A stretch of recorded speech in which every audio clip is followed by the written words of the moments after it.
The following is a Journey into Comics Network production. Hey everyone, Lauren here from Foodies Watching Movies, and you are listening to the Best of the Week show, highlights from all the shows on the network this week.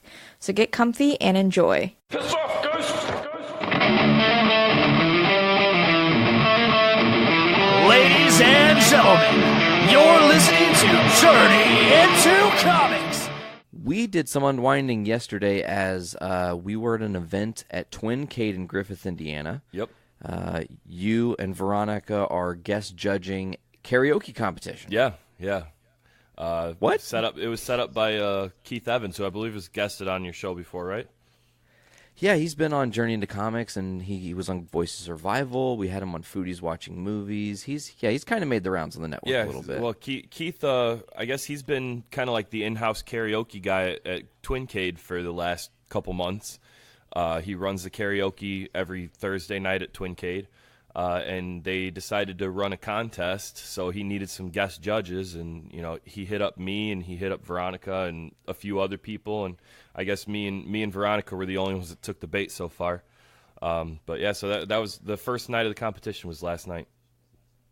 It was very interesting. My first night doing like karaoke like that, I guess.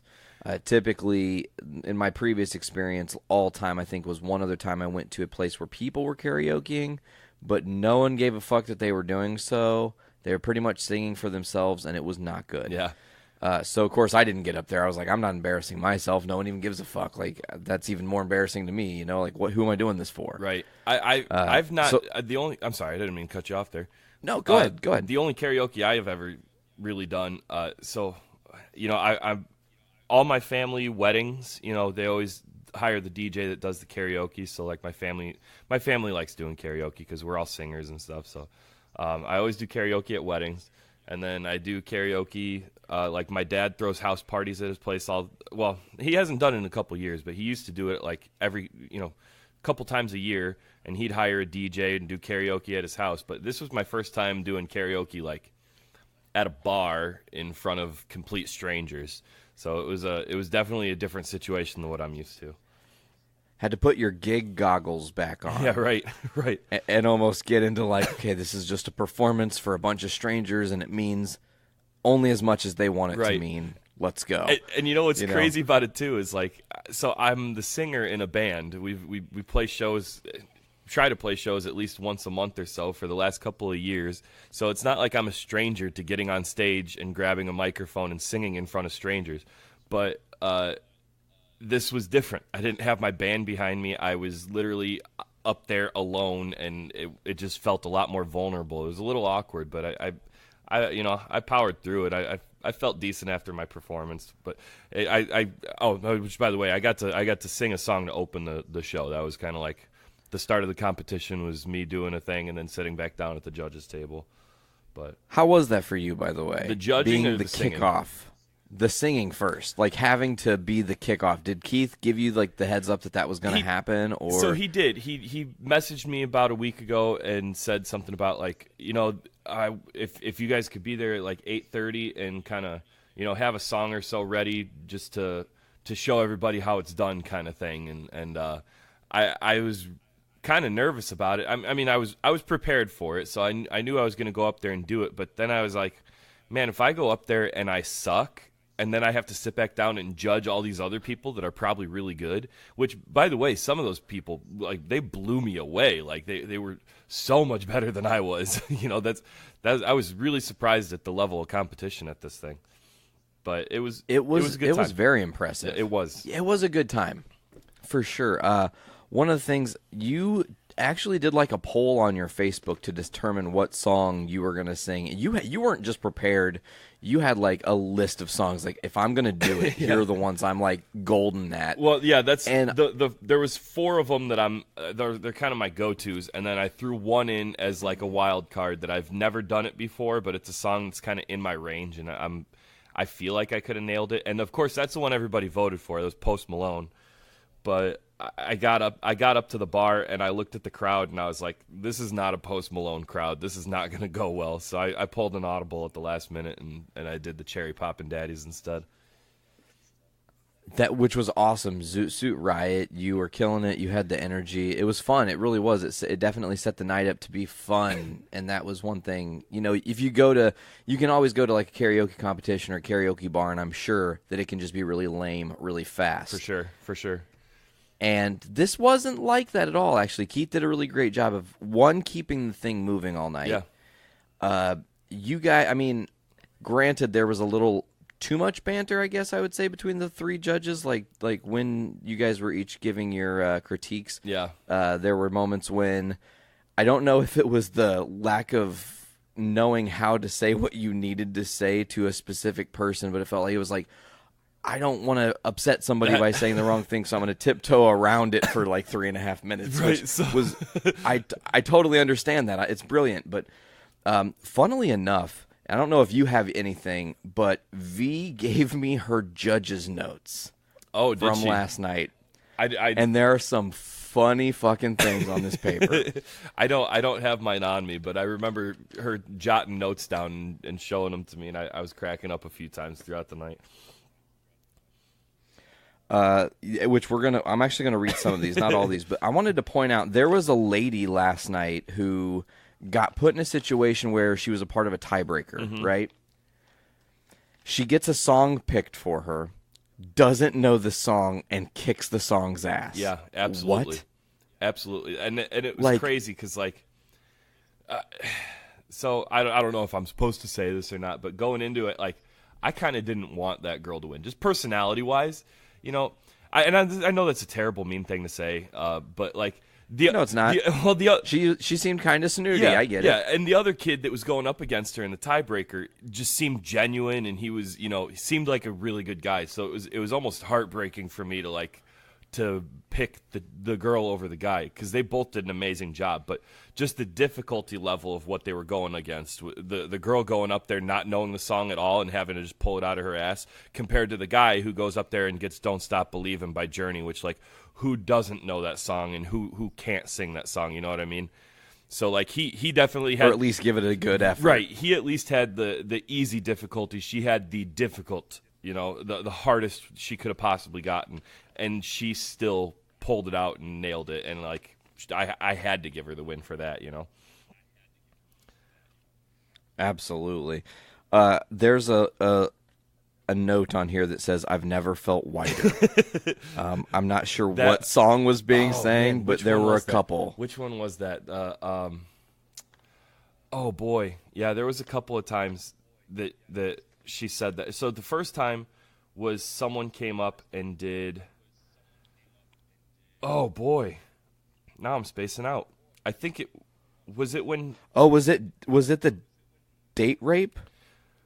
Or no. I know what she was. When Macklemore. Yes, song, Thrift Shop, yes, it was Macklemore was done. Yes, she told me that. Yes, and the guy came up and did Macklemore, of and somehow he was even whiter than Macklemore was when he was performing, and it was it was a super white moment. And then I think that got topped when the guy, there was that other guy that was singing the country songs, and it was oh man, the George Jones tune, and it was super slow and depressing, and that was a pretty white moment as well. It killed the vibe of the room. It absolutely did. Here's some notes from that performance. Depressing choice, buzzkill. It was such a pick buzzkill. Something a little more entertaining for karaoke. How into this is he? Yeah. Man, and it's also got to be difficult, and we're going to talk about that now just for a brief second. On the other side of this, you had to judge these people, and then be in the same room as them. Yeah. And maybe talk to them, and then hang out and be cool. So you couldn't just shit on somebody and straight up give them a 1. Right. Well, that was the thing that I had a difficult time with, because when I got there, Keith flat out told me right away. He was like, "You're going to kind of have to be the Simon of this, to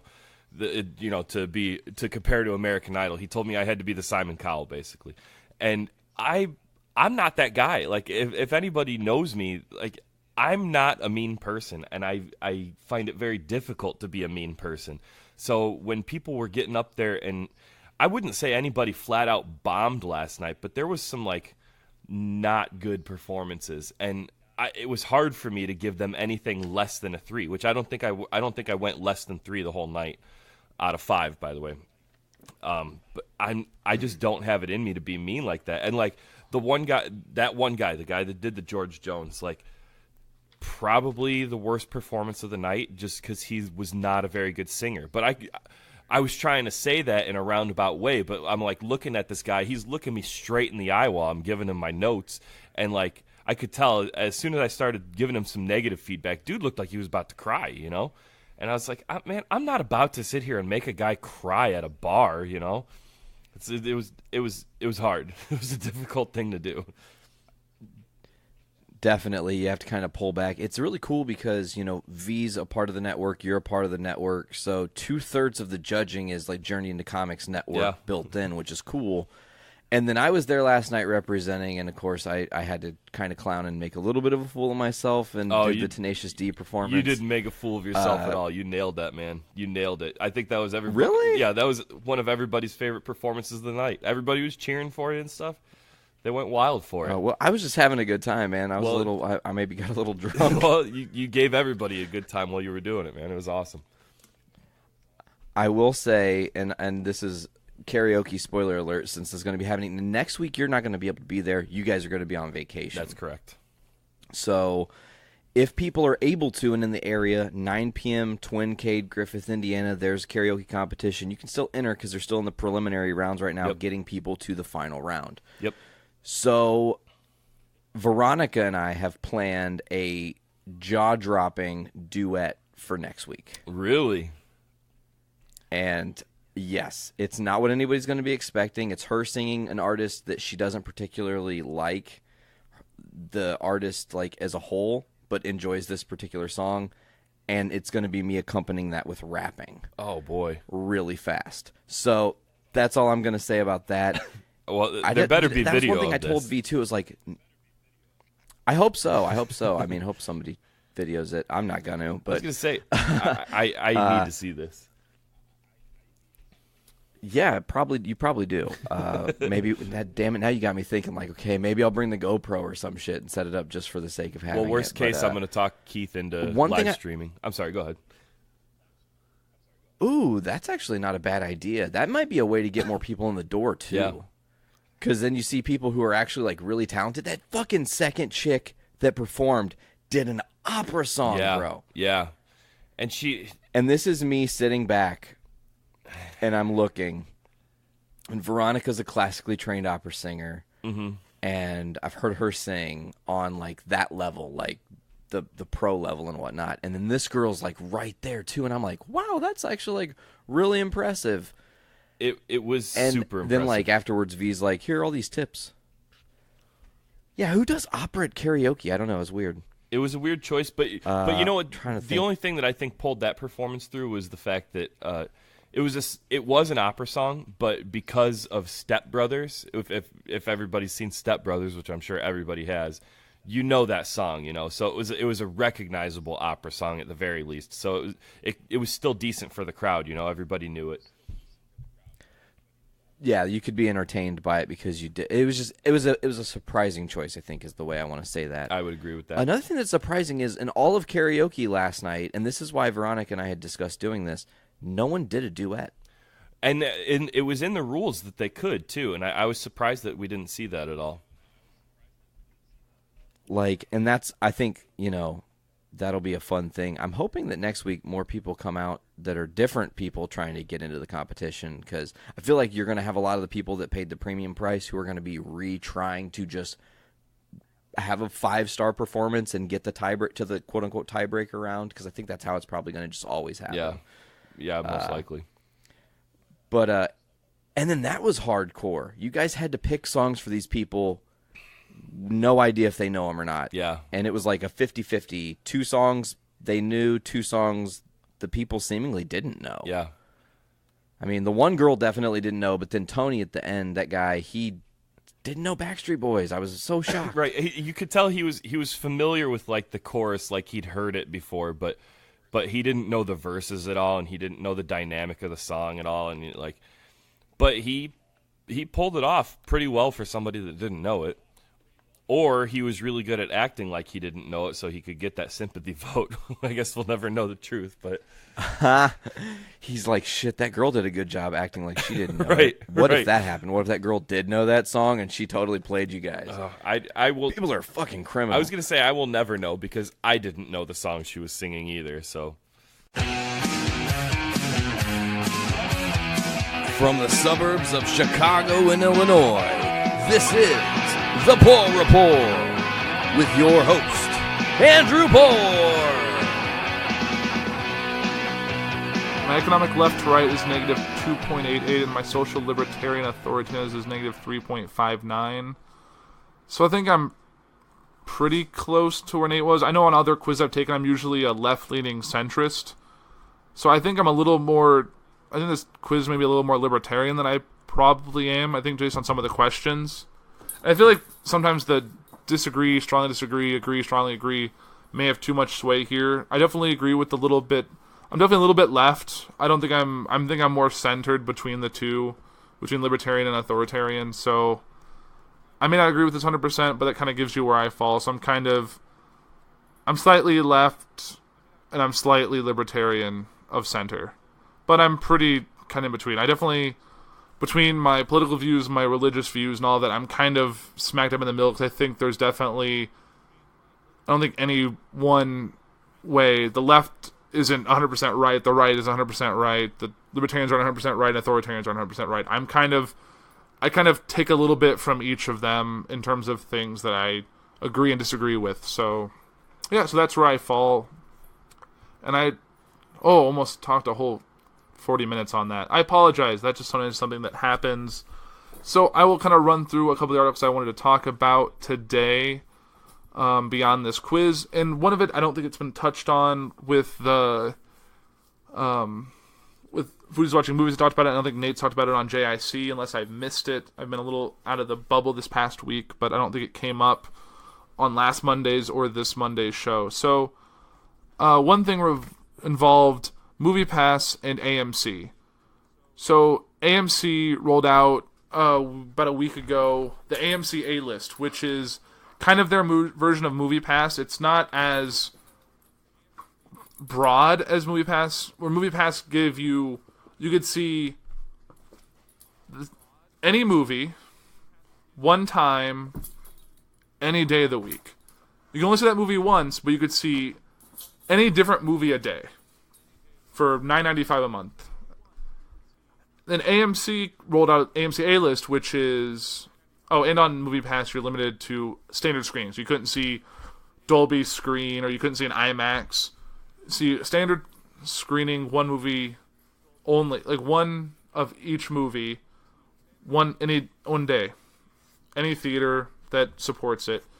So AMC rolled out their own version, which is a plan that involved, it's, I think, $19.95 a month. You can see 3 movies a week. They can be the same 3 movies that week. You can see, so like when Infinity War came out, if this was around, you can see an Infinity War twice in one day and once the next day that week, and that's fine. You can see it in IMAX, all 3 showings. That's fine. You can't see, you and a person can't use 2 of those 3 in that week, which I think sucks. I think if you could do that, I probably would sign up, because the ability to get 2 movies at once would be great for me personally. Because when you go see a movie with like your partner or with a friend, you don't want to have to go through the whole process on your end and then do the same thing. So, but I'm a big AMC fan. I have a couple AMC theaters really close by, and I kind of prefer their theaters, their setup. It's worked out. I've gone to the AMC in my hometown, which used to be like, I think at Carasota's a long time ago. That was my theater growing up, and then I did. What did I do? I forget what I saw when I was in college, but then it's been AMC since I was back home, and AMC since I've been out on my own. And I don't see a reason to stop it. Haven't really steered me wrong yet. So their plan is tempting. It's a little bit more money, but you don't have to do the whole thing of going to the theater and checking in, and then buying your ticket, and then taking a picture of your ticket, sending off. It's a lot of loopholes so you don't abuse MoviePass. So here's an article I found from Forbes, which is, Gyms teach us why AMC A-List will succeed while MoviePass fails. So MoviePass has built a money-losing business on monthly memberships for unlimited movies. Now AMC Theaters is coming out with their own entry in the business model, A-List, which costs $19.99 per month for 3 movies a week. These movie membership plans have much in common with gym memberships, but also some important differences. A closer look reveals that MoviePass looks unsustainable, while AMC can probably make their membership plan work. Gyms that rely on monthly memberships build their business model on the knowledge that a large number of people will sign up, many of them right around New Year's Day, and then rarely cross the doorway to the gym. In fact, some estimates suggest that 2/3 of gym members never use the gym to which they belong. That lets them keep the average cost lower because they don't need to stock the gym based on their actual paying membership. Instead, they can size their facilities to the ones that actually show up. MoviePass has one membership plan that allows you to watch a movie a day for $9.95, plus a more limited option of 3 movies a month for $7.95. However, unlike gyms, MoviePass has to pay when a member uses their membership. A gym is just crowded if more members than expected get dedicated. In contrast, MoviePass has to pay full ticket cost for every movie their members go to see. So higher usage is much more expensive to MoviePass than to a gym. The difference is not a trivial one. Thanks to these costs, MoviePass is losing $40 million a month, and those losses are expected to increase. Unless MoviePass can find a new revenue stream, somehow monetizing the data from its members at an increasingly high rate, it seemed doomed. AMC Theaters' new membership plan, A-List, has a business plan that differs in several important ways from MoviePass. First, AMC is charging $19.95 per month for a maximum of 3 movies per week. Second, the marginal cost of those members showing up is very low since AMC is already showing the movies, and AMC doesn't have to pay for the tickets just to make a seat available if one is still open. Thus, usage only really costs them money when members go to new blockbuster movies that are filling the theater. It's rare that 3 such movies are playing at once, so many members will be utilizing seats that otherwise would be empty a good share of the time. In economics parlance, the marginal cost of giving tickets to AMC A-List members is very low. Most importantly, movie theaters don't actually make money off movie ticket sales. Their business model is roughly break even on the movies and earn all their profit from the concessions. With AMC's new membership plan, its usage goes up, so do concession sales. In fact, behavioral economics suggests that such customers will spend more on concessions because they will feel as if the movie tickets were free. Thus, AMC will make money with people to join their membership plan whether they show up and when they don't. MoviePass doesn't capture any revenue from concession sales, so they miss that whole revenue stream. These differences suggest that while MoviePass is a business plan that seems to make no sense, AMC Theaters appears to have a model that can easily succeed. Their plan is much closer to the gym membership model, except they can likely make money even when their members use the membership. Studying the economics suggests MoviePass is simply transferring money from venture capitalists to movie theater owners, but the AMC Theaters have found a winning new business model for the entertainment industry. And this actually makes a lot of good points. I've actually been contemplating getting rid of my MoviePass and going to the AMC A-List. It seems convenient. I can do all of it through the app, which I usually do normally. If I want to buy tickets for a movie, I can do it in advance with A-List. I can get one ticket from my A-List and one ticket regular for 2 people, so I end up only really paying for one ticket day of, and I can still get both tickets picked up at the same time. I don't have to actually go to the theater ahead of the time for the movie to get my ticket. It covers the normal AMC premiere. And how often are you really going to see more than 3 movies a week? And the ability to not be restricted on the screen if it's only playing in surround or the big D theater or the IMAX screen, it doesn't stop you. So I think that's pretty cool. But I think that's really what I talk about from the whole movie side of things.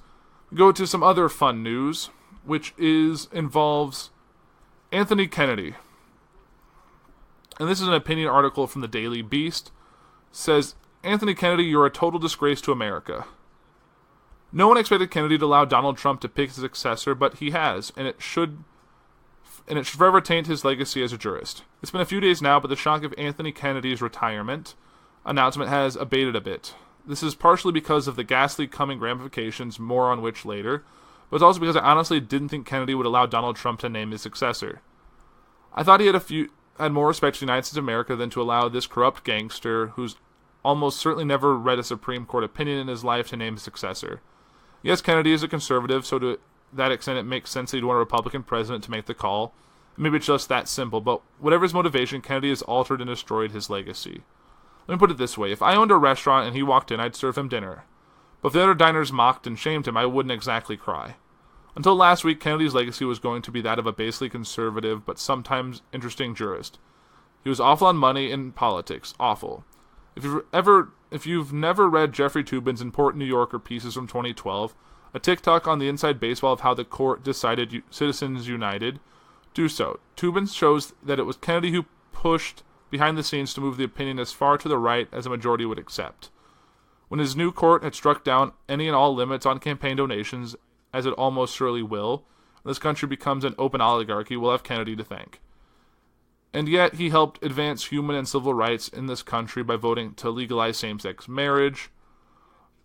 Obergefell versus Hodges was a landmark case that was going to live in history alongside Brown versus Board of Education, a triumphant moment when we as a nation rose above past prejudices that will look ridiculous and embarrassing 100 years from now. Notice I wrote was going to, because now assuming Trump and the Republicans get their justice, it's only a matter of time before Obergefell is overturned. Look at this map. Most of the countries of the Western Hemisphere have federal laws legalizing same-sex marriage. Canada, Mexico, Argentina, Brazil, Colombia. Someday the United States will no longer be among them. Kennedy was also a swing vote, of course, on abortion rights, siding with the liberals in keeping Roe v. Wade law of the land. On Sunday, Maine GOP Senator Susan Collins said seemingly pretty definitely that she'd oppose a nominee who'd overturn Roe. But all that probably means is that the nominee will lie about it at his or her hearing. Every conservative since Antonin Scalia has sat up there and dispensed obviously insincere tripe about respect for precedent, a history Paul Waldman recounted recently in the Washington Post. So Collins, reassured by the nominee that he will keep an open mind and respect precedents, will cave as she always does. So this is what Kennedy has done. He has knowingly destroyed that part of his legacy, which was in fact his entire legacy, because they're only interesting and brave things he ever did. And now these precedents will be overturned. Now Kennedy's legacy is the destruction of Kennedy's legacy. But that's not even the worst part. The worst part is that by retiring in the middle of the Robert Mueller investigation, Kennedy's letting Trump pick one of his own jurors. He obviously had to know he was doing this, and what are we to do if the Supreme Court holds something in the near future by 5-4 with Kennedy's successor in the majority, but that the president is indeed above the law? It could be that Kennedy would have been part of such a majority anyway, but if Trump's 2 justices are part of that 5, it will taint the court forever, and it will tarnish what remains of our democracy. As the highest court in the land will have ruled that the crookedest president in modern history cannot be called to any kind of legal account. Kennedy had to have contemplated all this as he pondered his resignation, because he made a decision that renders him not an independent jurist who takes seriously the constitutional responsibility of the judicial branch to check the executive, but just another partisan hack. And now we learn that on top of everything else, Kennedy may just be corrupt. So his son Justin, if last week's New York Times account is correct, in essence kept Donald Trump in business for the better part of a decade, overseeing $1 billion worth of loans to the Trump organization via Deutsche Bank, where he worked. Justin and the Trump kids are buddies. It seemed Justin and Trump himself are palsy-walsy. This is grotesque. There was once a time in this country, 40 or 50 years ago, when a connection like this might have led an honorable associate justice to recuse himself from every case involving the administration that came before him. Or if not that, at the very least a justice would have cared enough about appearances that he would have tried to stay on until 2021 to see if the country elected a new president, someone who wasn't arguably saved from bankruptcy and humiliation by his own flesh and blood. But not only did Kennedy not do that, he chose not to risk the possibility of the Democrats winning the Senate this fall and pulling a Mitch and doing to his successor what McConnell did to Merrick Garland. A jurist who cared more about his legacy would have waited, indeed would have hoped that a Democrat took the Senate, perhaps forcing President Trump to put forward a nominee who was more moderate and who would follow Kennedy's own example on abortion rights and gay rights. But no. In other words, Anthony Kennedy went out of his way to make sure that the president, who was elected with fewer votes than his opponent and whom time might reveal to have won the White House by cooperating with a foreign adversary and whose business career was salvaged by none other than Kennedy's own son, gets to name his replacement, a replacement who is all but certain to undo the only good Kennedy himself ever did. What kind of person do you have to be just to defy all of that to yourself, to abet the dissolution of your own legacy? It's like a Kulik handing a Bolshevik a pistol, except when the real price here will not be paid by Kennedy, but by the millions of Americans who will lose hard-won rights. May the name Anthony Kennedy live forever in infamy. And this was an opinion piece on the Daily Beast by Michael Tomasky of the Daily Beast. I think that's actually a very powerful statement. I know that there's a whole thing that there's, due to the relationship with the son, how it could lead to Kennedy stepping down. So there's a lot going on here. And I'm just going to run a little long. I'm going to drop the stock talk. I wanted to talk about that a little bit because Chris talked about it on JIC and wanting Adulting Ain't Easy to cover about it. I know nothing about stocks. My 401k is in stocks, but I don't know nothing about it otherwise. So I'm really not going to focus on this episode. I will talk about some crazy news that I saw. I've been a little detached from the news this week, but I saw this like the second I turned on my TV yesterday, and it is 9 wounded as man stabbed children at a 3-year-old's birthday party. So a man armed with a knife attacked children attending a 3-year-old's birthday party in an apartment complex in Idaho on Saturday night, going on a stabbing rampage that wounded 9 people, including 6 children. The man, identified as Timmy Earl Kinner, 30, returned to the complex, the Wiley Street Station Apartments, a day after he was asked to leave the property because of his behavior. William L. Bones, a police chief in Boise, Idaho, said at a news conference on Sunday. Mr. Kinner began attacking the children with a knife around 8:45 p.m., said Chief Bones was visibly emotional as he described a scene of victims scattered across the apartment complex, in the street, and on the walkway. Among the victims, he said, were the 3-year-old who was celebrating her birthday, 2 4-year-olds, a 6-year-old, an 8-year-old, and a 12-year-old. The 3 other victims were adults who tried to intervene. 4 victims received life-threatening injuries. This was an attack against those who are most vulnerable, our children, Chief Bones said. It's untenable, unconscionable. It's pure evil in my mind. The birthday party, which was complete with cake and decorations, was held outdoors in an area that was accessible to the public. On Sunday, remnants of blue and red balloons could be seen in a grassy area of the complex. The apartments are home to a diverse community, including refugees and families with children. The stabbing victims were from Ethiopia, Iraq, and Syria, the police said. Chief Bones said there was no evidence that the attack was a hate crime.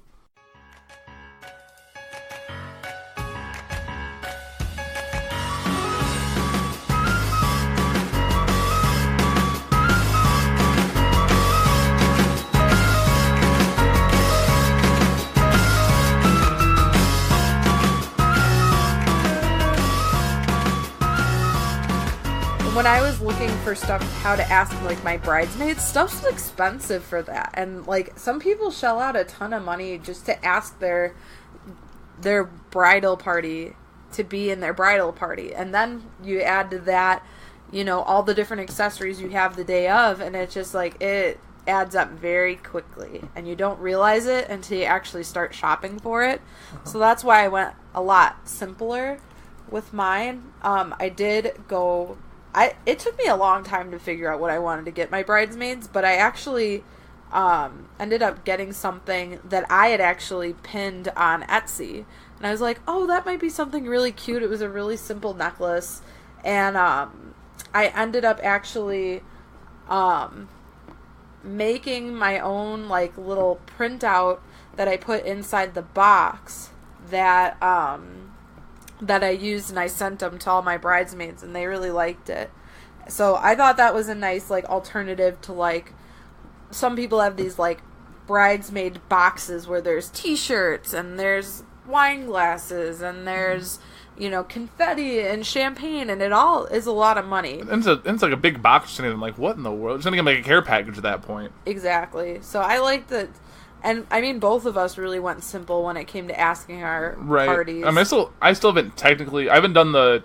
I also went the Etsy route, just because Etsy does have good stuff for a lot of different things you don't expect. You can just search whatever, and there's always some craft person who's made something. And I went the little, like, a little tag stuck on a liquor bottle, and then... But I still have, like, 3 still here because I can't mail liquor across state lines. It's kind of weird. I don't know. Can't do it through the post office. I do it through UPS, and it's really expensive, so I'm just waiting it out. Yeah. But it's kind of nice to kind of get some of, like, so remember all the venues we went and checked out, because we knew what church we were going to do it at right away. Because we were going to go to the one that I had grown up in, and it's actually, I believe it's the oldest church, it's the oldest building in Buffalo Grove, and I mean, granted, we're not the most religious people, but if I were going to get married in a Catholic church, I would want to be there, because they have a really nice, like, the I'm pretty sure that the old side of the church that we're going to be getting married in is pretty much original, and they've, like, as over the years have, like, restored it to its original quality, and it's very unique and pretty, and I just love it. Especially because the church actually has a new side and an old side, and the new side looks kind of like your mega, your typical mega church is very modern, but then the other side is very traditional, very stone and wood and very ornate. Nice. They have like almost all the original stained glass is still there. I think over the years some of them have broken just because they're old, but yeah, I really like the church that we're at. But the venue, I feel like the venue was one of those things that was also really hard for us, because it's just like you get this huge shock about like how much things cost. Because originally I was like, oh, maybe we go the hotel route because maybe it's a little bit cheaper than doing like a banquet hall or and then something there's no else. transport to worry about because everyone's already staying there. Right, but then we found out that's like probably one of the more expensive routes, especially around the area that we're at now, because it was like per person, I want to say there were like, it was no less than $150 a plate, and that was like if you're getting your basic chicken. Like that would be like if every single person, they had no choice, you're getting chicken no matter what. But then you have to add all the other stuff on there too, and it was just way too much. So that's why we didn't even go. Once we got like the information packets from the hotel and we looked at the prices, it was like, just kidding, Hard you can't pass. do that. I can imagine those people who get married like downtown, like in Chicago. I'm like, those people got to be spending a small fortune. Yeah, I mean, I'm sure that there are certain ways that people can do it on a budget, but I have not found that yet. Mm-hmm. It's even though we're at like kind of when we were looking at our venues, and the one we ended up choosing is kind of like in the mid range of what we were looking at. Mm-hmm. It's still expensive. Getting married is expensive. Yeah, I mean, And I didn't realize it until we actually looked at numbers, and it's appalling. Just everything's expensive. It's like, I was reading an article, and I believe that since like the 1970s or 1980s, like prices for things that go into like a reception have gone up like 300%. Well, I'm just thinking like when my parents got married, the reception was literally like a reception. There was like coffee and refreshments and cake, and like that was it. It was like at the church in the basement. There was not big fanfare. Like our generation has made it a big social event with dancing and food and all that. Like meals weren't even served in weddings 30 years ago. Yeah, because I think around when my parents got married, and they're almost they'll be at the 30 mark next year, theirs was like, I mean, it was a ton cheaper, but there were so many people. I feel like there's so many people in the past that just had those connections where you didn't have to pay as much for certain things. Like, my parents got married at this banquet hall that they actually both bartended at. So they got discounts because the owner knew that they were getting married, and so that he gave them discounts on certain things like for food in the bar and stuff. But nowadays, it's like, we didn't know anybody. We didn't know really anybody that did, like, no close friends, no family friends that really did anything wedding. So we kind of had to start from just recommendations from people. And that's how we actually found the venue. It was because my best friend's, one of his high school friends, got married at a venue up in my neck of the woods and was like, oh, this is really cool, you guys should check it out. So we're like, okay, let's... So I texted the guy and got the information kind of up and like, okay, we'll just see it. It's like, oh, in Independence Grove. It's the dog park we go to all the time. So we checked it out, and it was a beautiful venue. It's very different from the other places that we were looking at, because we were looking at, like, we looked at a couple country clubs, we looked at a golf club, we looked at like typical banquet halls, and it was just like in my mind, all I wanted windows, because I've went to a couple weddings where there was literally, it was just a box. It felt like you were boxed in because there was no natural light coming in, and it was just a big room with a bunch of people in it, and I didn't really care for that.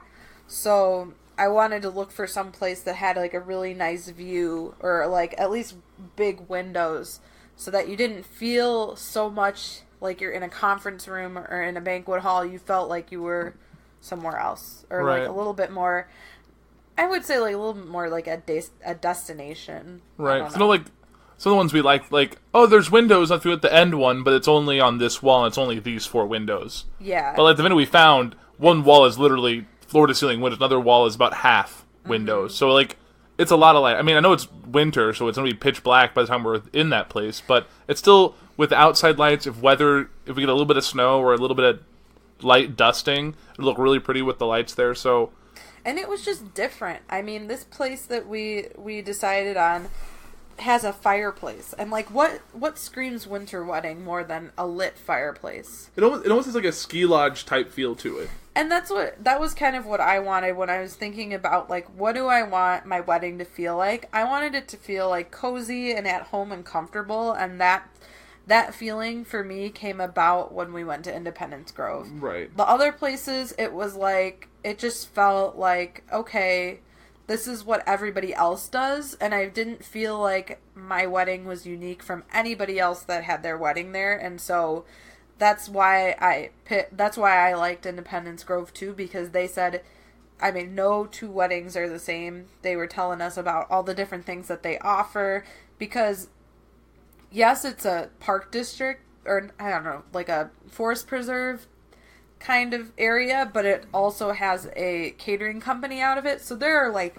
hundreds, like we got the menu choices, and there were hundreds of pages of just food. And like, there's no way that people had the same like types of food, because it's just like, it was just so much. Right. I remember you actually, I think, decided on the venue and like signed the contract while I was on a work trip. I remember like being on the shuttle going back from the airport, and you called me like, I have news, and it's like, we have a venue, and I was like, oh my god, like. And it's not like I did it as a surprise. No, like, I mean, knew we were both on the same page, because like it was both our number one choice. We had because we narrowed down to a top 3. Our top 3 were different, but we both had Independence Grove as our number 1. Yeah, and we were like if we wouldn't have gotten Independence Grove, I don't know what I would have done, because I don't think I would have had the same feelings about another venue. I mean, I'm sure with a little bit of searching I could have, but I really like the person that we're working with, and I really like the venue, and like just the freedom we have to decorate and whatnot, and the suggestions that we're getting, and right. I don't know how much I would get that at other places. We've been pretty lucky. Like, a lot of the people we've chosen, like venue, photographer, DJ, have all been on recommendation. So it's not just them saying they're great. It's like we have people who had first-hand experience with either working with them, being at a wedding where they were involved, and like, yeah, they did a great job. Like, I remember we felt really good about our photographer when we sat down with them the first time. Yeah, and the thing was, like, so the photographer we ended up choosing was actually the first one that we went to see, and I was worried, because we had seen, it had been, like, before we finally decided on our photographer, it had been a couple weeks, and I was freaking out. I was so scared that, because people were saying, like, oh, winter, people are more going towards like a fall winter wedding type thing. They're kind of going away from the summer and spring, and I was like, oh great, so now people are gonna be taking my wedding date and blah blah blah. And so like I was like freaking out about, I was hoping to get them, because again, if I didn't get them, I don't know, I would probably still be searching for someone to take our pictures. And I mean, we took our engagement pictures maybe a month ago.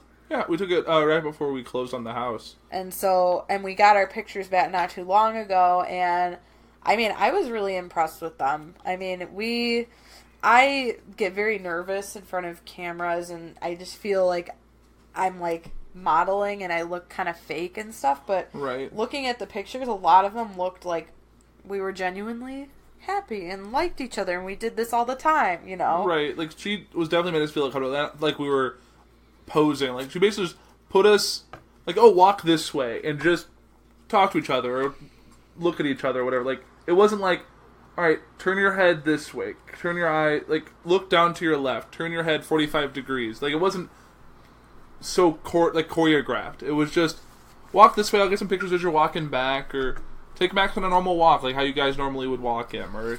And that was something that we wanted, like, off the bat, especially because we, like, for our Save the Dates, we wanted Max to be in the pictures, because, of course, I had been going on Pinterest, and I saw all these cute Save the Dates with with people with their dogs, and I wanted Max to do the same thing, because he's usually a pretty photogenic dog, which we got some really great shots of Max, either whether with, like, the sign, because we had him wear a little sign, or if we had him, like, if it was the three of us, or he even had 2 shots where it was just him.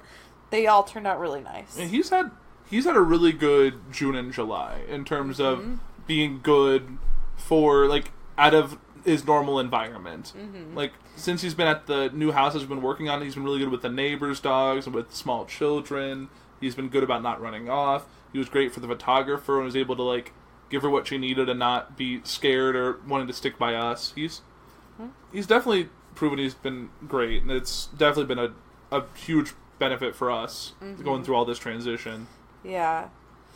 And then it was like, I'm trying to think, so, like, the photographer was a big one. I feel like we've met with so many DJs, too.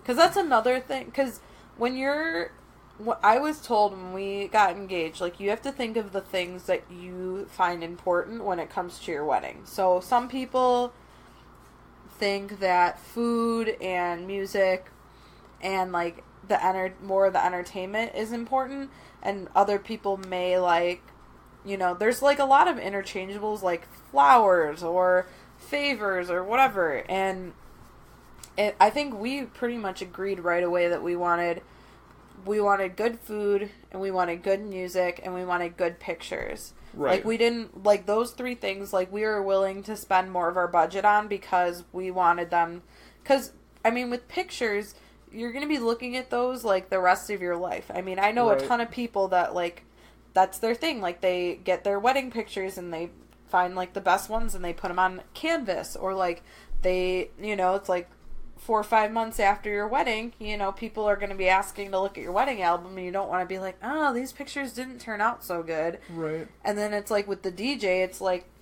especially with our 2 different tastes in music, I wanted to find a DJ that can blend them well. We're gonna fuck the sodomites in the...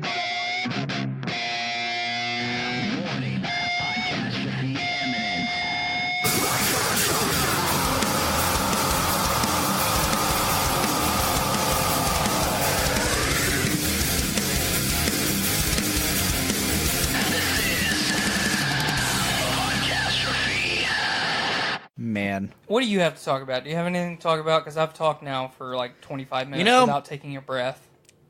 I don't really got much to talk about. What did we do last weekend? Talk about that. That was what I was getting at. We did an event here in Lafayette called LaffyCon. Do you have to say it like you have Down syndrome? We had LaffyCon. We did LaffyCon this weekend. We did a thing. We hosted a bunch of panels. We hosted the future 200th episode of Journey into Comics. We did do that. It was a really fun time, and had a lot of fun doing stuff and things. No, we really had a lot. I learned some things about myself, such as I'm not a panel guy. I don't like doing panels now. I'm sure it'd be better if I was the one hosting the panel and I was the only person up there, but if someone else is up there, they tend to take over. Especially Nate and I up there talking, because Nate, you're not going to help talk us. Oh, no, not at all. But, like, every time Nate would look over at me and say, hey, do you have any questions, Dick? I'm like, nope. You've been asking all the questions, and I don't really know what to ask. I'm just listening. I'm learning. I'm taking all this in. The chat feed is blowing up. Clint wants to know why your sideburns and mustache are a different color than your regular hair. Well, believe it or not, so the thing is, my dad has red hair. I have brown hair. I have red in my beard and facial hair. That's actually a pretty common thing, whether your parent has red hair or not. It's actually a pretty common thing for red hair to be in your facial hair. I've got a lot of red hair. So, why is Tyler's face red? Stolen valor. What? He looks like cooked chicken egg. Yeah, I worked outside today for 13 hours, Micah, so that's why I'm sunburned. I got sunburned yesterday, so I double burned myself. He says he thinks it's fake. I know, but he thought my mustache was fake. You trying to rip it off is not the same as me trying to rip it off. I'm just straight up demonstrating. Yeah, I could be glued on there. No. You don't know what. No, you're not going to rip it off. You're not going to rip it off. I need an umbrella hat. You need an umbrella hat. I need an umbrella hat. I really do. Just like the one Bill Murray had in a Looney Tunes movie. Yes. Space Jam. Micah says, Space Jam. Tyler doesn't really have facial hair. He spilled his dog on his face as he ate it. I don't really know what to think about that, nor do I understand what you're trying to say. Yeah.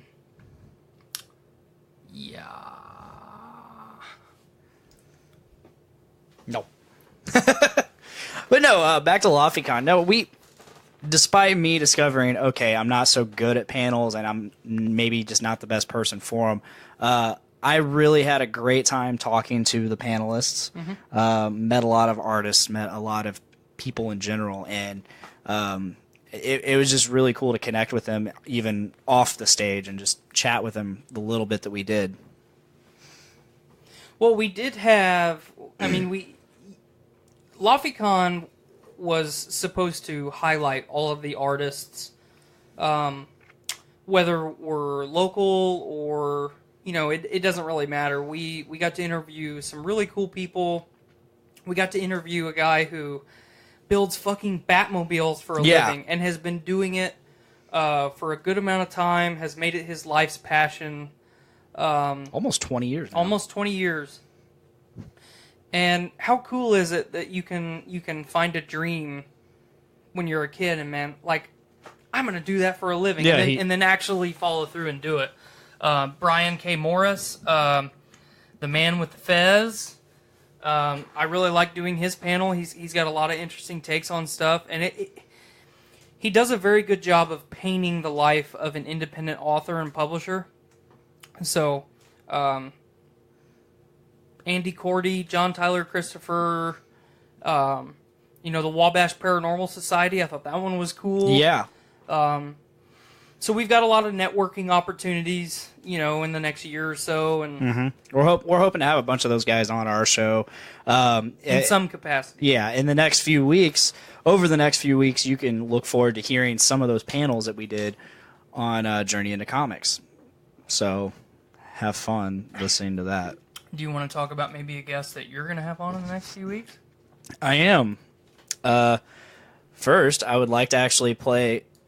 So, I have such a hard time saying his name.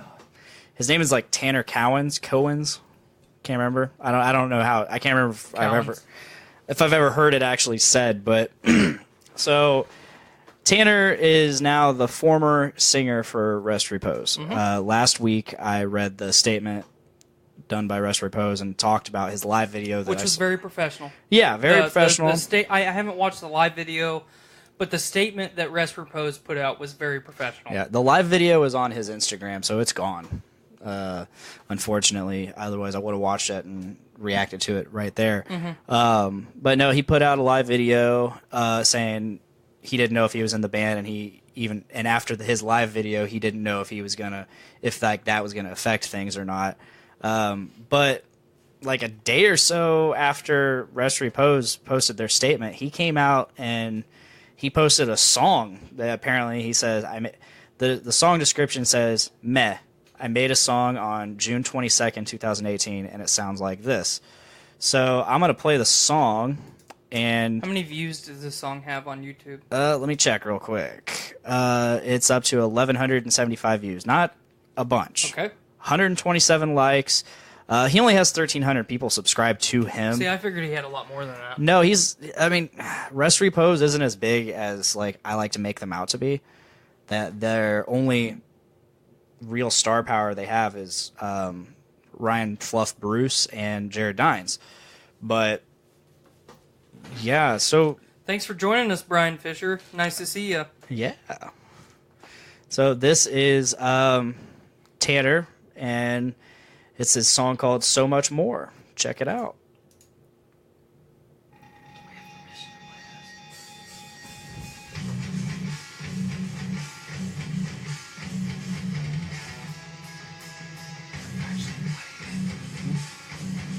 Oh, fuck.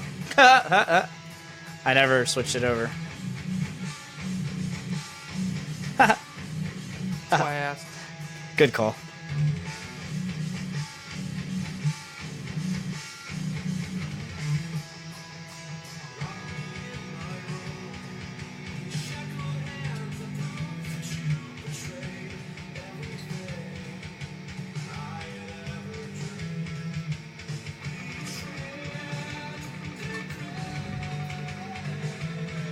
Thanks, Brian. Appreciate it.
This chorus is so goddamn catchy. I like it. I like it a lot. It's that hook. Yep.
Micah, I don't know this show could handle Benny as a guest. Your friends are like really blowing up our chat, and I love it. Micah and Brian are former coworkers of mine.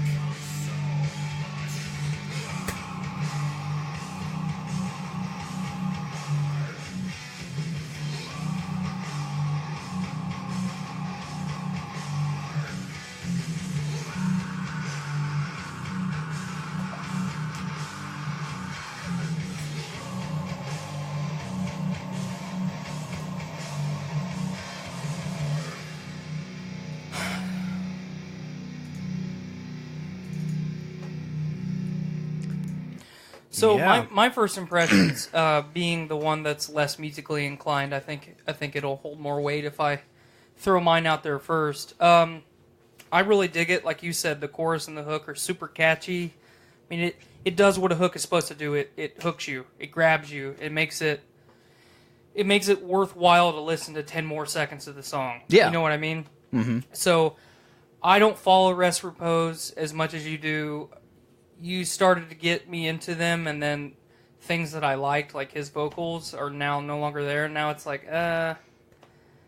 I don't know if I'm going to continue trying to get into them. I'll definitely give him a chance, no doubt. But overall, that song, if he could continue to, if he forms a band and continues to put music out that's that quality, I'll listen to it, no problem. Right. Yeah, he's got a couple previous bands before Rest Repose, one called Fallen Theory and then one called Dry Season. Okay, I actually recognize that name. Really? Dry Season? Mm-hmm. Awesome. You don't have anything else to say? No, I don't. I haven't listened to either of them. I've just looked into his... I saw an article, like, I want to say like 5 years ago, that mentioned them as bands, like, you know how you see all the clickbait shit on the internet that's like, check out these top 5 up-and-coming bands. Yeah. I think I found Dry Season in one of those, like, clickbaity articles. Okay. So that's how I don't think I listened to very much of their music, but what I listened to I enjoyed. Okay. Yeah, he was doing a live video on Instagram, I think yesterday while I was moving, and I was just watching it, and I decided to comment and be like, hey, you should plug a certain podcast you're going to be on next week. And he's like, yeah, check out Podcastrophe. Cool. Connor Mitten says, I like the new setup. Now you just need some cool nerd posters on the back wall. We are actually talking about what our plan for that is. We have quite a bit of acoustic foam that we're going to lay out on the walls in our studio, but we will also be putting up cool shit. Or not cool posters, probably be more appropriate. God damn it, Micah. Like, this is Mike and I's relationship. Like, Mike and I, when Mike and I started working together, we hated each other. Well, yeah, we hated each other because he hated me as much as I hated him. And then all at once it was like, we should probably work together and all this shit would be a lot easier. So then we got really close, and he's a good friend. He's a good dude. Sweet. He's dumber than a bag of hammers, but he's a good dude. Anyway, so next week, I haven't established a time. I'm actually working on possibly being able to stream it, but I haven't set up a time with Tanner to record. But either if it's streamed, cool. If not, you'll get the stream because I'm recording with Tanner next Monday. You could always record the video and then just make it a Facebook video. Ah, true. I could do that. But yeah, so I'm definitely gonna be sitting down and chatting with Tanner next Monday. If it streams, it streams. If it doesn't, you'll see it. Otherwise, you'll definitely hear it on Thursday. But other than that, you're gonna be getting Tyler and Skylar next Tuesday. Skylar and I are hosting Podcastrophe on Tuesday, solo style. You're listening to the Voice of Survival podcast. Ladies and gentlemen, your host, Nate Phillips.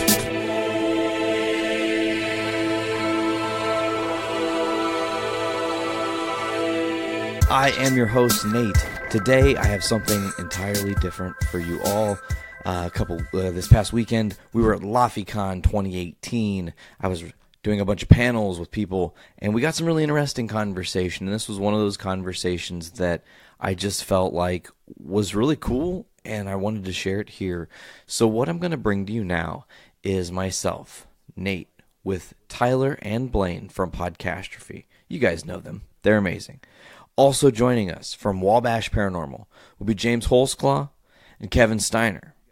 Now, these guys showed up on an episode of Journey into Comics last year, Journey into Comics 135. If you just go to our journeyintocomics.com and search Journey into Comics 135, you can actually listen to a little bit of their backstory and a little bit more of their history. This is a little bit more of a curated conversation, talking about some of their current going-ons and some of the interesting things they've encountered in their time with the paranormal, searching out answers and trying to help families for free. I mean, they do this in their spare time for free while living other lives, and they take phone calls at any hour of the night. I mean, I do believe on 135 they discussed how at one point they got a phone call like 2:30 in the morning or something. So they are a fantastic group of gentlemen. It was an amazing conversation that we had.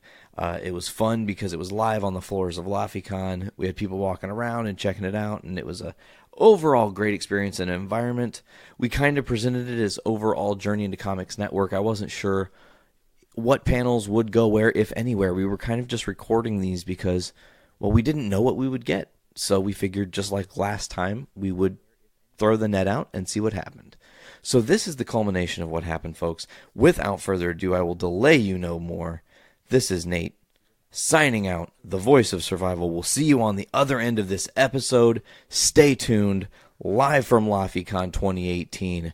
Take it away. Well, I guess take it away, other me. Is that right? Do we say that? Take it away, other me, other Nate. Whatever. Nate, take it away. Officially start recording here. Last time we spoke was in June of last year. Yeah. I had a show at the Lafayette Theater. You guys have recently moved to that space. Are you still there?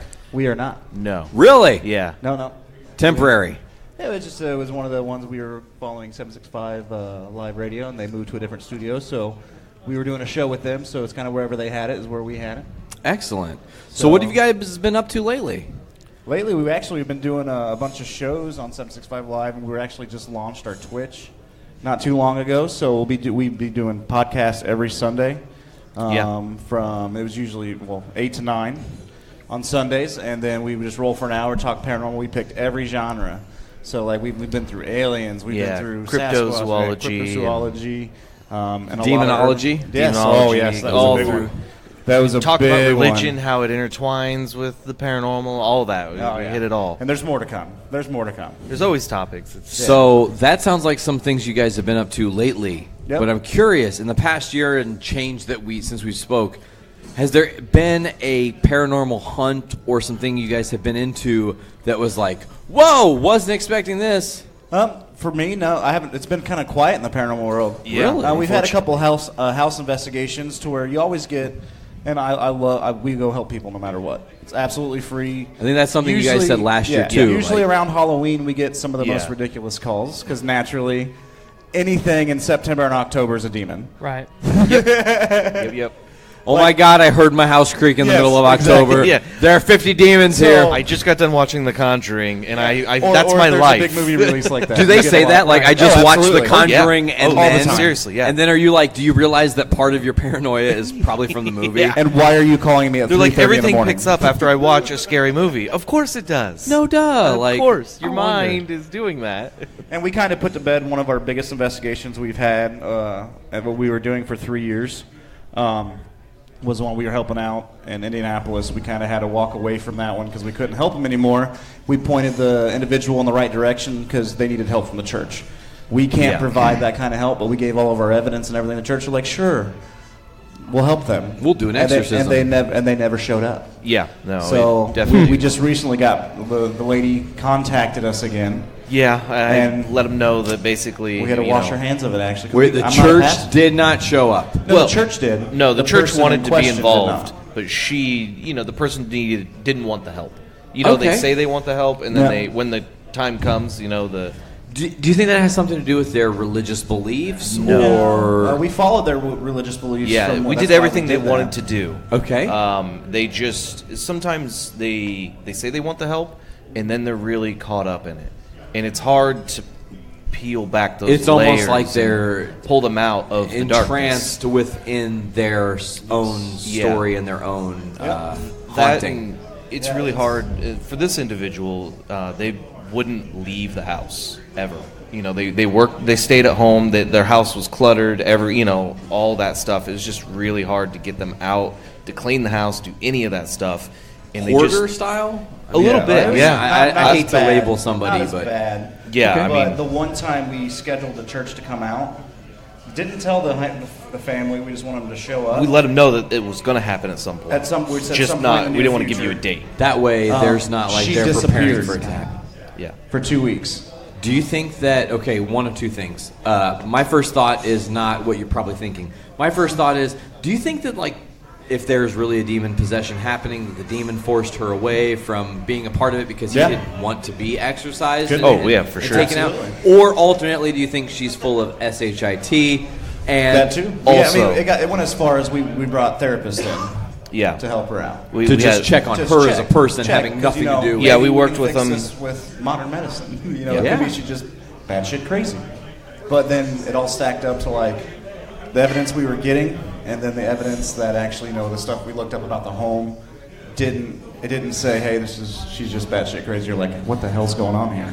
Yeah, you gotta filter through the lies and figure out the truth through the evidence you get as well. I mean, we are getting evidence when we went there. I mean, it was legit evidence. It's not like it was she's saying all this stuff and then there's no return on what she's saying. There is a gray area between what she's told you and what you guys are experiencing and how to go, okay, right here's really what's happening. Yeah, exactly. That's got to be difficult for you guys. And that's why we got to a certain point where like we don't know. To a degree, I play a therapist. Weird. Like you sit, you talk to them, and you get involved in their lives. You need to go through and figure out, what's healthy for them to do mentally. All those things, because that all affects them in their daily lives. What they do.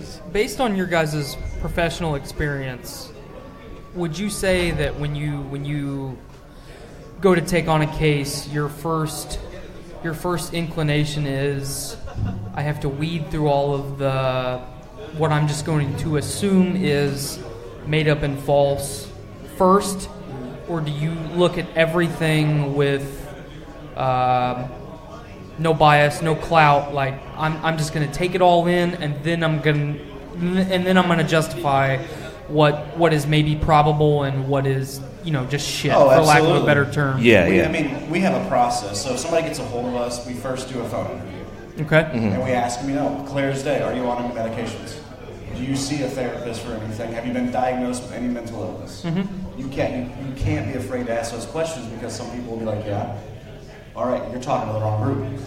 I'm going to call you guys the Peter Venkmans of the group. Actually going through and we try. I mean, and then you go to the home investigation, and that first investigation is a face-to-face interview, so you get to know the people, and then you get to do your base readings of the house, and you can be like, well, there might not be anything on here because we just did all these readings, and you have a faulty electrical box or something. That's why you feel dizzy or feel the EMF off of that creates microwaves do that too, right? Absolutely. Microwaves, fridges, everything. So you have to go through and you have to see what's, the baseline facts. And it's a learning experience for them as well. Well, there is you're science teaching to them. this. Oh, absolutely.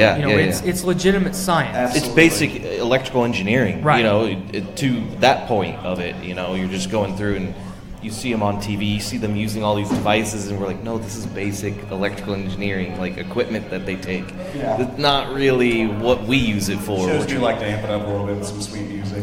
I was actually going to ask that because recently I believe Zach, my favorite person. Braff, right?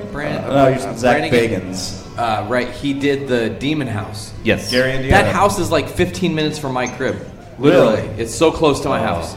Well, it was. It was. Did you guys, is that I've out been yet? there. Did you see it? Like, I didn't go for an investigation, but I went up on it first. It's like, I'm just going to drive up and take a look at it. What I like about that case, I mean, I haven't seen the movie they produced, the documentary, and some say that's why Ghost Adventures broke up, was because of that. Okay. But what I like about it is they got so many professional opinions, like doctors, policemen, caseworkers, to give these testimonies. So people that would never ever really deal with the paranormal, and they're like, what the hell's going on? Why is this guy walking up the wall? None of this shit makes sense. It's either a really, really well-played story or facts. You got to take it with skepticism. And at some point, it's like, how creative can a person really be? Exactly. Yeah. And you're like, I don't think you'd be good enough to come up with this story. Like, I've met your personality. You're not really that clever, but what you're saying has some face value. Absolutely. I mean, kids walking up walls is insane. Terrifying. Yeah. Oh, absolutely. One word, terrifying. That's all it is. It's not. There's not. Or fun. Well, I mean, we have a different outlook, James. That's fair enough that you guys are like basing your careers in this world. So, although the Demon House is important and whatnot, I feel like you guys have been on your own journey in the past year. Yeah. What are some of the things you guys have recently encountered, aside from, a person who doesn't seemingly want the help to get their situation fixed? We've done, there's a design for Evil on Erie Haunted House. So I'm one of the lead designers for that. Ooh. And just by having my workers in there, they won't stay in the building. So there's people that they've heard that they'll come to me like, there's something following me in the basement. I'm like, okay, I've been here 2 years. I do ghost hunting, and I have not heard a thing. So one night I just go down. I'm like, hey, anything down here? Have a little recorder going. You're just doing it? Yeah, just doing it. Just doing EVP sessions. He doesn't call me. He doesn't give me a call. He doesn't like. It could be like 1 a.m. I'm up, so I'm just gonna go. And and I start hearing this little girl whistling. And I know I'm alone in the building. And I was like, all right, what's going on? All right, it's cool. So I start walking our maze, our tour, and I would knock on the wall. Then across the hall, I hear somebody just pounding on the wall. What? Yeah. So I'm like, crazy. Cool, I'm gonna go where that is, and then you feel like somebody just, following you behind them. So I got that feeling like they were doing. So I'm like, oh, I see what they're, what's going on. And then this past haunt season, we were open. I had a room that I couldn't keep actors in. It was. Granted, it was a bloody children's bedroom. So that in itself might be a little scary. I loved it. You created it. I had a really, really good blood splatter in there, so it was one of the best things I've done. But these two girls, they kept coming up, and one just came up to me bawling, just crying her eyes out. And I'm just like, what is going on? So I go down and I sit with them, like, y'all have to still scare them. I'm not getting the makeup. Y'all have to still scare some people. They're here, they paid to get in. Yeah. So I'm sitting down there, I'm just recording with my phone. And and I'm recording. We had a camera at one point in time. We get a teddy bear just gets thrown. I'm like, cool. So that's when I start poking the bear. I'm like, well, if there's somebody really down here, what's going on? Can you move this tricycle? It was a tricycle. And from one end of the room to the other, it just rides by itself. So here's a little bit of a plot twist with that. Oh my God, a real life plot twist. This is actual real life, and it's real close to this area. We unfortunately lost an actor over the year before. He committed suicide within, the general vicinity of the haunt. Yeah. And the hallway right next to it was where he was for years. Whoa. That was his spot where he's scared. And he would like to mess with people in that room before.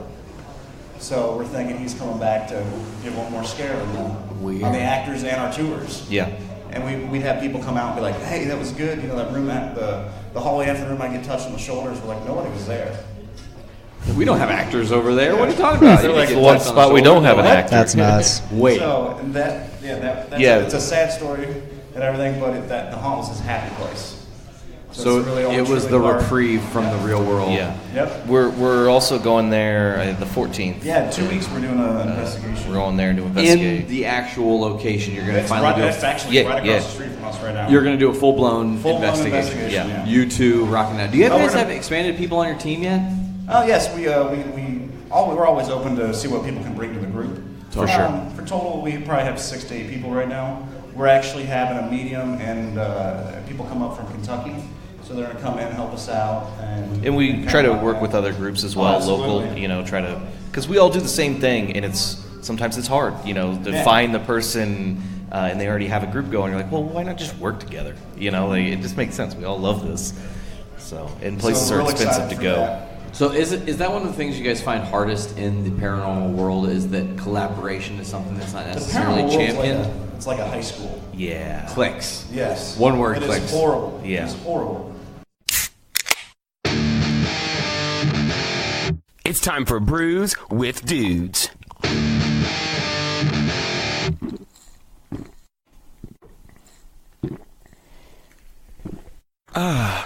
Juicy. We've been so, at least myself, I've been so spoiled with 450 and the stuff that I really, really like from BrewLink. Don't do that to me, you asshole. What's the pineapple one that I really like from BrewLink? Oh, the Cosmic Jacuzzi. Thank you. Pineapple that one's Cosmic excellent. Jacuzzi. I love And you can actually find that around That here. is legitimately probably my favorite one that I've had, just over everything. From 450 specifically, I obviously love the Pot of Gold. They did Cocoa Nugs too. I don't care for the cocoa nuggets. I really like platinum nuggets from 450 North. If I had to drink one every day and not like treat myself, it would be platinum nuggets. Pot of Gold for me is like treat yourself. Just because I enjoyed it so much and it was so limited. I've only had a few of them. But I really liked golden nuggets. Oh yeah, and powdered nugs. The powdered nugs are my favorite. Powdered nugs was I miss powdered What flavor is level. that? What are they going for in a powdered nug? Powdered. I don't know how to describe it. I don't just remember even what was in it. It's like a puppy chow cocaine. Whoa! It was explosion. amazing. It was just good. From puppy chow to cocaine, there's a big gap there. It's all I the tried same. putting it in my nose, and it was awful. Sugar is cocaine. So, but yeah, I mean the powdered. Well, the first time that I was on Brews with Dudes, that was my first major craft beer experience, because up until that point, I had my nose in the air and I said, I drink beer. I spent a lot of time in Germany growing up. The nation literally has a law about how pure their beer can be, and if it's not good enough, it's not made. It's against the law.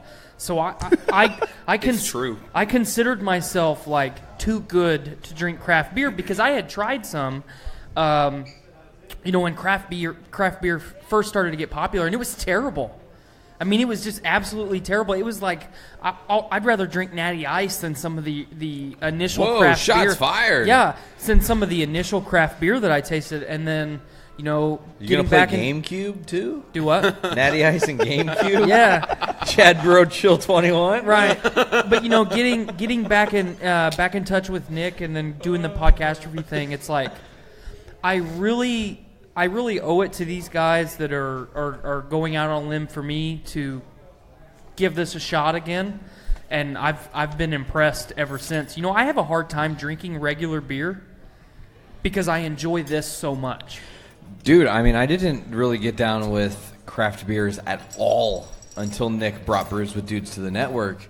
And then as soon as Brews with Dudes became a thing and I started listening, it was like, not only is the style of podcast infectious and fun to listen to, it makes you want to try all these beers and go out and experience beers. And it also allowed me to kind of like throw my rule book out the window. And it's like, fuck what I know. I'm going to go to a specialty shop and buy a beer I've never tried before, but based on what I read, thinking about what Brews with Dudes has said, and going, oh, I bet that this is similar to what they've tried or exactly what they've tried or whatever. Well, for me, it's kind of like it's very similar to how I view going to the movies. It's the experience thing, and I'm sure it's the same way for Nick and Blaine too. I mean, we all get to hang out and spend time together and go check out these breweries, and we're doing the podcast and we're making these memories together and experiencing all this stuff.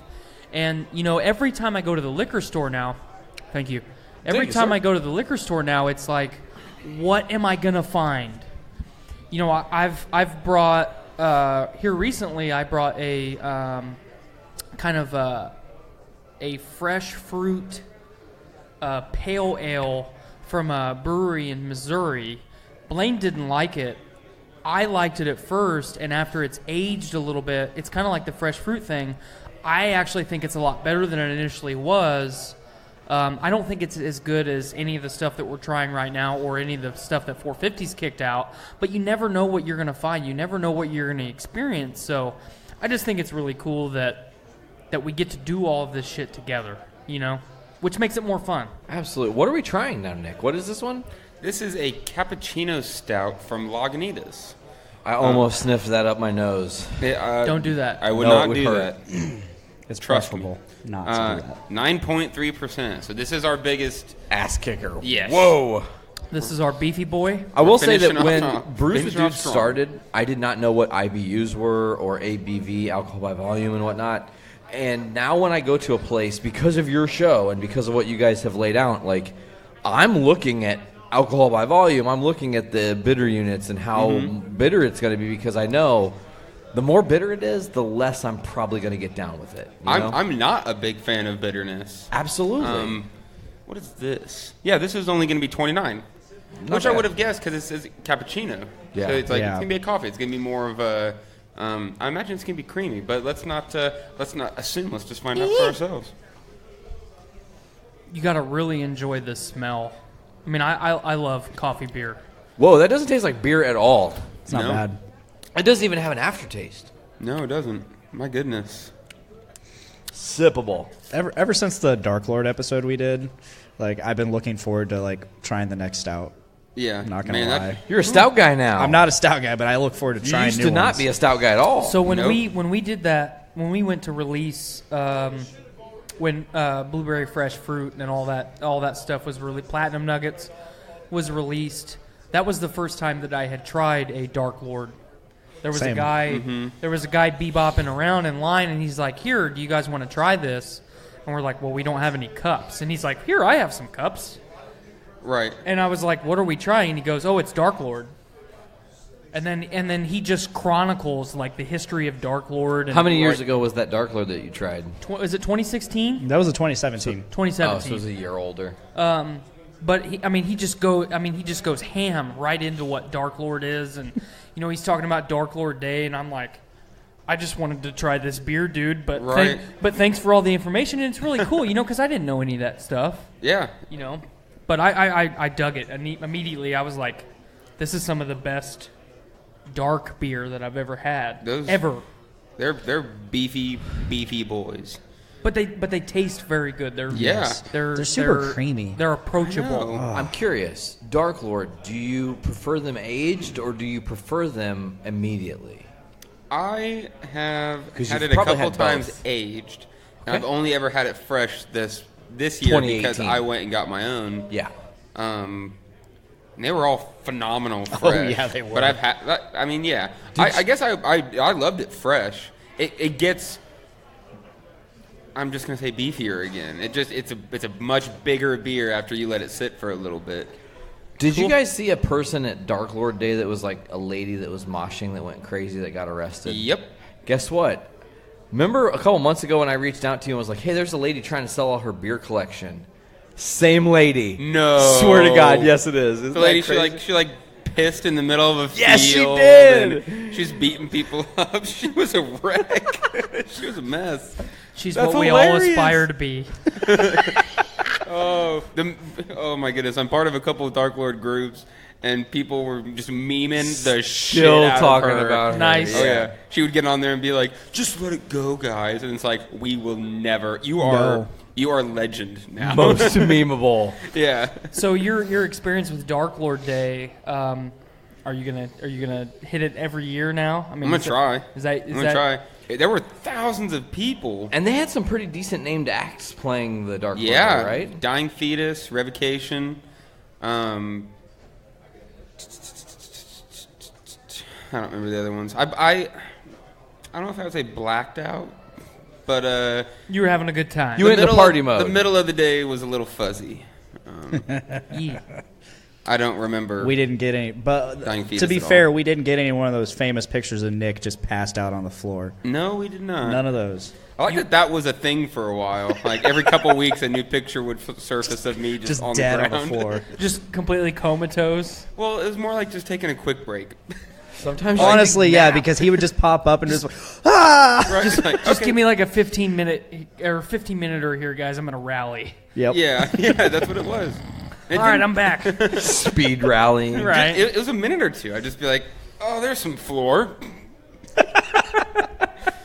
And I'm back. Yeah, yeah. It's like, okay. Alrighty then. I've been here for this. This is true.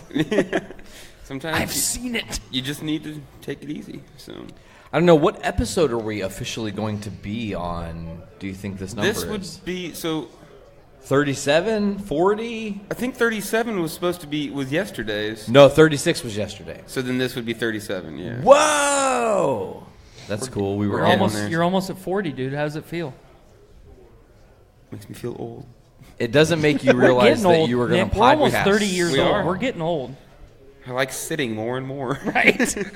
And I already love. Am I the only 30-year-old on this panel? Yeah. Jesus Christ. We're all still in our 20s, Nate. You're older than I'm dirt. So sorry.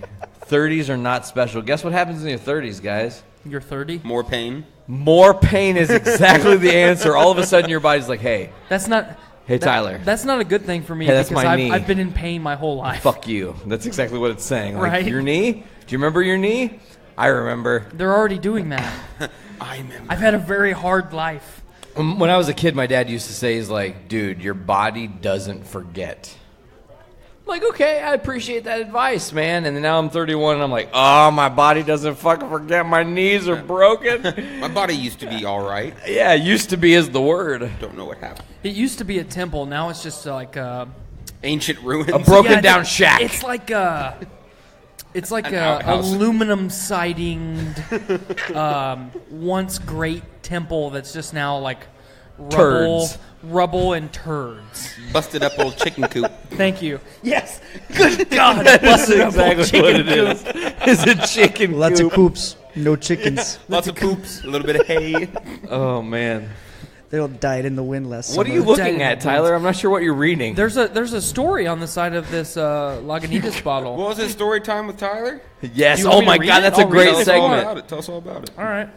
So the side of this label says, up until the summer of 2010, we'd always had a little ditty on the side here that was a paean to a good old hot cup of joe.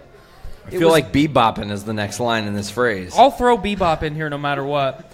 It was built on the bones of the 23rd Psalm and went something like, coffee is my shepherd, I shall not. But that was where the trouble started. Turns out talking about coffee's happy side on an ale label is verboten now in America.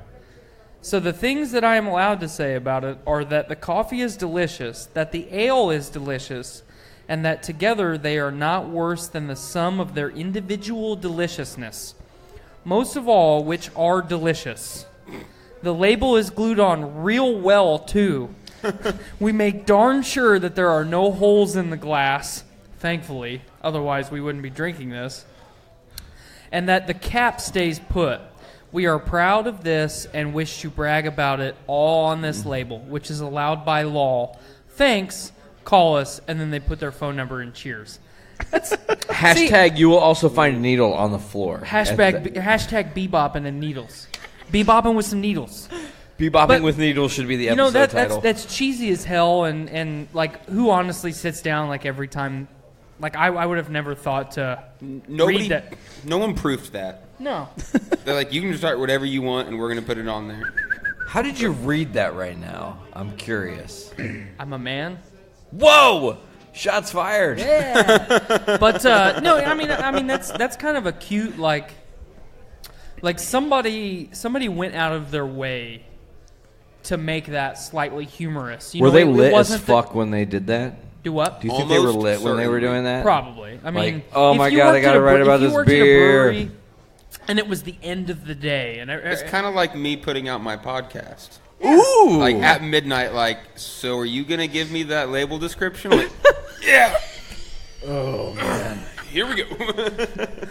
that person is me. I love that because I'm like the only that one too, that totally relates with your level of like, oh fuck, it's midnight and I gotta get this out to you. So are you gonna put that one out, Nick?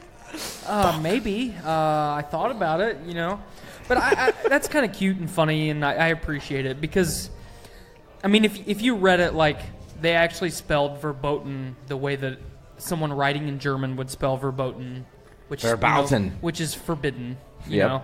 And then like America was spelled the way a German would spell it, spelled with a K. I don't know, little stuff like that. I thought it was funny.